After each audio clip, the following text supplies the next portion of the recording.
ನೋಡಿ ವೀಕ್ಷಕರೇ, ದೀಪಾವಳಿ ಹಬ್ಬದ ಪ್ರಯುಕ್ತ ಗೃಹಲಕ್ಷ್ಮಿ ಯೋಜನೆಯ ಪ್ರತಿಯೊಂದು ಫಲಾನುಭವಿಗಳಿಗೆ ಈಗಾಗಲೇ ಸರ್ಕಾರ 4,000 ಹಣನ ಜಮಾ ಮಾಡಿದ್ದು, ಪ್ರತಿಯೊಂದು ಗೃಹಲಕ್ಷ್ಮಿ ಯೋಜನೆಯ ಫಲಾನುಭವಿಗಳಿಗೆ ಸಚಿವೆ ಲಕ್ಷ್ಮಿ ಹೆಬ್ಬಾಳ್ಕರ್ ಅವರು ಭರ್ಜರಿ ಗುಡ್ಡಿಸ್ನ ಕೊಟ್ಟಿದ್ದಾರೆ. ನಿಮ್ಮ ಬ್ಯಾಂಕ್ ಖಾತೆಗೂ ಕೂಡ ಇಂದಿನಿಂದ ಈ 4,000 ಹಣನ ಸರ್ಕಾರ ಜಮಾ ಮಾಡ್ತಾ ಇದ್ದು, ಹೇಗೆ ಪ್ರತಿಯೊಂದು ಫಲಾನುಭವಿಗಳಿಗೆ 4,000 ಹಣ ಜಮಾ ಆಗಲಿದೆ ಮತ್ತು ಇಂದು ಬುಧವಾರ ಅಕ್ಟೋಬರ್ 22ರಿಂದ ಕರ್ನಾಟಕದ 26 ಜಿಲ್ಲೆಗಳಿಗೆ ಈ 4,000 ಹಣನ ಸರ್ಕಾರ ಜಮಾ ಮಾಡ್ತಾ ಇದ್ದು, 2 ಹಂತಗಳಲ್ಲಿ ಪ್ರತಿಯೊಂದು ಜಿಲ್ಲೆಗಳಿಗೆ ಜಮಾ ಆಗ್ತಾ ಇದೆ.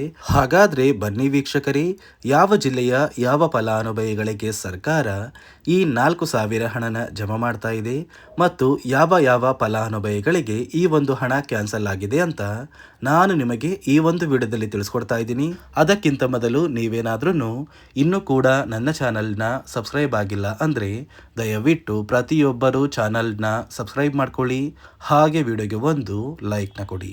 ಹೌದು ವೀಕ್ಷಕರೇ, ಈಗಾಗಲೇ ಸರ್ಕಾರದಿಂದ ದೀಪಾವಳಿ ಹಬ್ಬದ ಪ್ರಯುಕ್ತವಾಗಿ ಗೃಹಲಕ್ಷ್ಮಿ ಯೋಜನೆಯ ಸಾಕಷ್ಟು ಫಲಾನುಭವಿಗಳಿಗೆ 2,000 ಗೃಹಲಕ್ಷ್ಮಿ ಹಣ ಬದಲು 4,000 ಹಣನ ಸರ್ಕಾರ ಜಮಾ ಮಾಡಿದೆ. ಫಲಾನುಭವಿಗಳ ಬ್ಯಾಂಕ್ ಖಾತೆಗೆ 4,000 ಹಣ ಜಮಾ ಆಗಿರುವಂತಹ ಒಂದು ಮೆಸೇಜ್ನ ಕೂಡ ನಾನು ಸ್ಕ್ರೀನಲ್ಲಿ ಹಾಕ್ತಾ ಇದ್ದೀನಿ. ಖಂಡಿತವಾಗಿಯೂ ಫಲಾನುಭವಿಗಳ ಬ್ಯಾಂಕ್ ಖಾತೆಗೆ 4,000 ಹಣ ಬಂದಿರೋದಕ್ಕೆ ಈ ಮೆಸೇಜ್ ಕೂಡ ಸಾಕ್ಷಿಯಾಗಿದೆ. ಹೌದು ವೀಕ್ಷಕರೇ, ಸರ್ಕಾರದಿಂದ 4,000 ಹಣ ಬಂದಿರೋದು ನಿಜ. ನಿಮ್ಮ ಬ್ಯಾಂಕ್ ಖಾತೆಗೂ ಕೂಡ ಅಕ್ಟೋಬರ್ 22 ಅಂದರೆ ಬುಧವಾರದಿಂದ ಸರ್ಕಾರ ಕರ್ನಾಟಕದ 26 ಜಿಲ್ಲೆಗಳಿಗೆ 2 ಹಂತಗಳಲ್ಲಿ ಈ 4,000 ಹಣನ ಜಮಾ ಮಾಡಲಿದೆ. ಅಂದ ಹಾಗೆ ಈ ಬಾರಿ ಗೃಹಲಕ್ಷ್ಮಿ ಯೋಜನೆಯ ಈ 4,000 ಹಣನ ನೀವು ಪಡ್ಕೋಬೇಕು ಅಂದರೆ ಹಣಕಾಸು ಇಲಾಖೆಯಿಂದ ಪ್ರತಿಯೊಂದು ಫಲಾನುಭವಿಗಳಿಗೆ 5 ಹೊಸ ನಿಯಮಗಳನ್ನ ಕೂಡ ಜಾರಿಗೆ ತಂದಿದೆ. ಈ 5 ನಿಯಮಗಳ ಆಧಾರದ ಮೇಲೆ ಪ್ರತಿಯೊಂದು ಫಲಾನುಭವಿಗಳ ರೇಷನ್ ಕಾರ್ಡ್ನ ಕಡ್ಡಾಯವಾಗಿ ಚೆಕ್ ಮಾಡ್ತಾರೆ ಮತ್ತು ನಿಮ್ಮ ಒಂದು ಆಧಾರ್ ಕಾರ್ಡ್ನ ಕೂಡ ಹಣಕಾಸು ಇಲಾಖೆಯಿಂದ ಚೆಕ್ ಮಾಡ್ತಾರೆ. ಒಂದು ವೇಳೆ ಸರ್ಕಾರ ಜಾರಿಗೆ ತಂದಿರುವ ಈ ನಿಯಮಗಳನ್ನ ನಿಮ್ಮ ದಾಖಲಾತಿಗಳು ಪಾಲಿಸಿಲ್ಲ ಅಂದರೆ ನಿಮ್ಮ ದಾಖಲಾತಿಗಳು ಕ್ಯಾನ್ಸಲ್ ಆಗುವಂತಹ ಸಾಧ್ಯತೆ ತುಂಬಾನೇ ಇರುತ್ತೆ ಮತ್ತು ಗೃಹಲಕ್ಷ್ಮಿ ಯೋಜನೆಯ 2,000 ಹಣ ಕೂಡ ಜಮಾ ಆಗೋದಿಲ್ಲ. ಹಾಗಾದರೆ ಬನ್ನಿ ವೀಕ್ಷಕರೇ, ಈ 5 ನಿಯಮಗಳು ಏನು ಅಂತ ಕೂಡ ತಿಳಿಸ್ಕೊಡ್ತೀನಿ. ಅದಕ್ಕಿಂತ ಮೊದಲು ಇಂದು ಬುಧವಾರ ಅಕ್ಟೋಬರ್ 22ರಿಂದ ಕರ್ನಾಟಕದ 26 ಜಿಲ್ಲೆಗಳಿಗೆ ಸರ್ಕಾರ 2 ಹಂತಗಳಲ್ಲಿ ಈ 4,000 ಹಣನ ಜಮಾ ಮಾಡ್ತಾ ಇದ್ದು, ಮೊದಲ ಹಂತದಲ್ಲಿ ಯಾವ ಜಿಲ್ಲೆಗಳಿಗೆ ಹಣ ಜಮಾ ಆಗಲಿದೆ ಅಂದರೆ ಬಾಗಲಕೋಟೆ, ಬೆಳಗಾವಿ, ವಿಜಯಪುರ, ಧಾರವಾಡ, ಗದಗ, ಹಾವೇರಿ, ಉತ್ತರ ಕನ್ನಡ, ಬೆಂಗಳೂರು ನಗರ, ಬೆಂಗಳೂರು ಗ್ರಾಮಾಂತರ, ರಾಮನಗರ, ಚಿಕ್ಕಬಳ್ಳಾಪುರ, ಚಿತ್ರದುರ್ಗ, ದಾವಣಗೆರೆ, ಕೋಲಾರ, ಶಿವಮೊಗ್ಗ ಮತ್ತು ತುಮಕೂರು ಈ ಜಿಲ್ಲೆಗಳಿಗೆ ಸರ್ಕಾರ ಮೊದಲ ಹಂತದಲ್ಲಿ 4,000 ಹಣನ ಜಮಾ ಮಾಡ್ತಾ ಇದೆ. ಎರಡನೆಯ ಹಂತದಲ್ಲಿ ಚಾಮರಾಜನಗರ, ಚಿಕ್ಕಮಗಳೂರು, ದಕ್ಷಿಣ ಕನ್ನಡ, ಹಾಸನ, ಕೊಡಗು, ಮಂಡ್ಯ, ಮೈಸೂರು, ಉಡುಪಿ, ಬಳ್ಳಾರಿ, ಬೀದರ್, ಕಲಬುರಗಿ, ಕೊಪ್ಪಳ, ರಾಯಚೂರು, ಯಾದಗಿರಿ ಮತ್ತು ವಿಜಯನಗರ ಈ ಜಿಲ್ಲೆಗಳ ಪ್ರತಿಯೊಂದು ಫಲಾನುಭವಿಗಳಿಗೆ ಎರಡನೆಯ ಹಂತದಲ್ಲಿ ಸರ್ಕಾರ ಗೃಹಲಕ್ಷ್ಮಿ ಯೋಜನೆಯ 4,000 ಹಣನ ಜಮಾ ಮಾಡ್ತಾ ಇದ್ದು, ಈಗಾಗಲೇ ಸಾಕಷ್ಟು ಫಲಾನುಭವಿಗಳು ಯಾರೆಲ್ಲ ಗೃಹಲಕ್ಷ್ಮಿ ಯೋಜನೆಯ 22ನೇ ಕಂತಿನ ಹಣನ ಪಡ್ಕೊಂಡಿದ್ದೀರಾ, ಇಂತಹ ಪ್ರತಿಯೊಬ್ಬರಿಗೂ ಕೂಡ ದೀಪಾವಳಿ ಹಬ್ಬದ ಪ್ರಯುಕ್ತವಾಗಿ ಗೃಹಲಕ್ಷ್ಮಿ ಯೋಜನೆಯ ಈ 4,000 ಹಣನ ಸರ್ಕಾರ ಜಮಾ ಮಾಡಿದೆ. ಅಂದರೆ ನಿಮ್ಮ ಬ್ಯಾಂಕ್ ಖಾತೆಗೆ 23ನೇ ಕಂತಿನ ಹಣ ಹಾಗೂ 24ನೇ ಕಂತಿನ ಹಣನ ಸರ್ಕಾರ ಜಮಾ ಮಾಡಿದ್ದು, ಉಳಿದಿರುವಂತಹ ಪ್ರತಿಯೊಂದು ಫಲಾನುಭವಿಗಳಿಗೆ ಉಳಿದಿರುವ ಕೆಲವೇ ದಿನಗಳಲ್ಲಿ ಈ 4,000 ಹಣ ಬಂದು ಜಮಾ ಆಗುತ್ತೆ. ನೋಡಿ ಸ್ನೇಹಿತರೆ, ಈ ಬಾರಿ ಸುಮಾರು 1 ಲಕ್ಷಕ್ಕಿಂತ ಅಧಿಕ ಫಲಾನುಭವಿಗಳ ಬ್ಯಾಂಕ್ ಖಾತೆಗೆ ಸರ್ಕಾರ ಗೃಹಲಕ್ಷ್ಮಿ ಯೋಜನೆಯ ಹಣನ ಜಮಾ ಮಾಡ್ತಾ ಇಲ್ಲ. ಕಾರಣ ಏನು ಅಂದರೆ ನಿಮ್ಮ ಬ್ಯಾಂಕ್ ಖಾತೆಗೆ ಡೆಬಿಟ್ ಮೂಲಕ ಹಣ ಜಮಾ ಮಾಡುವಂತಹ ಸಂದರ್ಭದಲ್ಲಿ ಸರ್ಕಾರ ಸಾಕಷ್ಟು ಫಲಾನುಭವಿಗಳ ಒಂದು ಬ್ಯಾಂಕ್ ಖಾತೆಗೆ ಹಣ ಜಮಾ ಮಾಡೋದನ್ನು ಕ್ಯಾನ್ಸಲ್ ಮಾಡಿದೆ.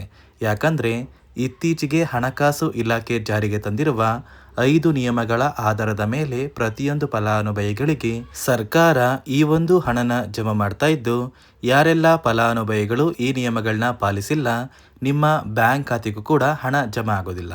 ಹಾಗಾದರೆ ಬನ್ನಿ ಸ್ನೇಹಿತರೆ, ಸರ್ಕಾರ ಜಾರಿಗೆ ತಂದಿರುವ ಆ 5 ಹೊಸ ನಿಯಮಗಳು ಏನು ಅಂತ ನಾನು ನಿಮಗೆ ತಿಳಿಸ್ಕೊಡ್ತಾ ಇದ್ದೀನಿ.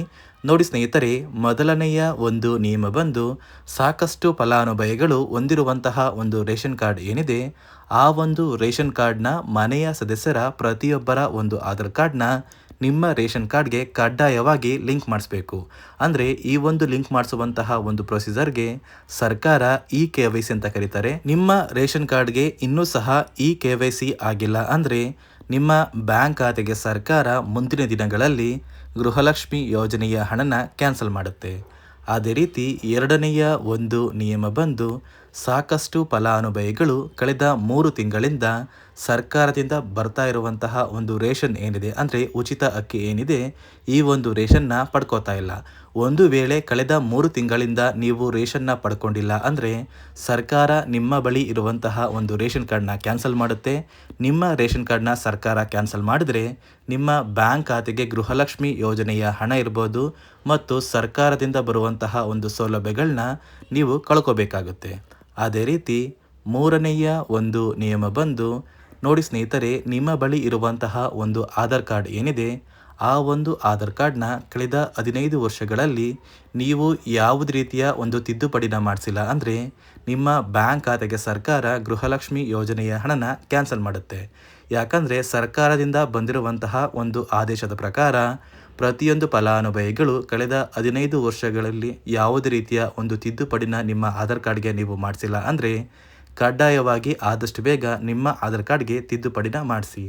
ಅದೇ ರೀತಿ ನಾಲ್ಕನೆಯ ಒಂದು ನಿಯಮ ಬಂದು ನಿಮ್ಮ ಕುಟುಂಬದ ಒಂದು ವಾರ್ಷಿಕ ಆದಾಯ 7 ಲಕ್ಷಕ್ಕಿಂತ ಕಡಿಮೆ ಇರಬೇಕು.